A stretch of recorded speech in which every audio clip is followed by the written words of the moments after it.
During an arms conference in Geneva, North Korea's envoy to the UN threatened the U.S. of more retaliatory actions in response to mounting pressure and isolations. Washington's side at the forum stood firm and warned such provocations will not be tolerated. Joonhee fills us in on the heated exchanges. The wording was more subtle, at least by North Korean standards, but the message was clear. North Korea's ambassador to the UN, Tae-song, said his country would send more gift packages to the U.S. if Washington continues to turn up the heat on the regime. Speaking at a UN arms conference in Geneva on Tuesday, the envoy said he was proud of Pyongyang's latest nuclear test, saying it's a necessary deterrent against perceived signs of hostility from the U.S.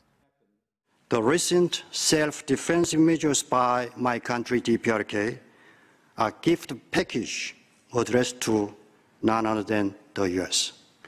The U.S. will receive more gift packages from my country as long as it relies on reckless provocations and futile attempts to put pressure on the DPRK.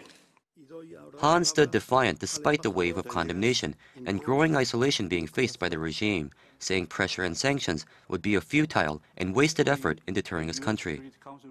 He ruled out the possibility of any talks on North Korea's denuclearization, saying Pyongyang's nuclear deterrent is a topic that is off-limits and non-negotiable in any future dialogue.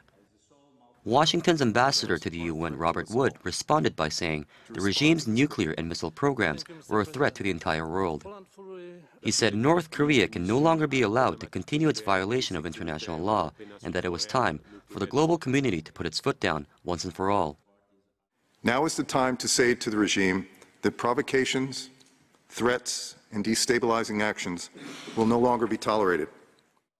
Following North Korea's nuclear test, the UN Security Council held an emergency meeting on Monday to formulate a response. While Washington and its allies have called for a broadening of sanctions on the regime, China and Russia are still questioning the efficacy of such measures. Joonhee, Arirang News.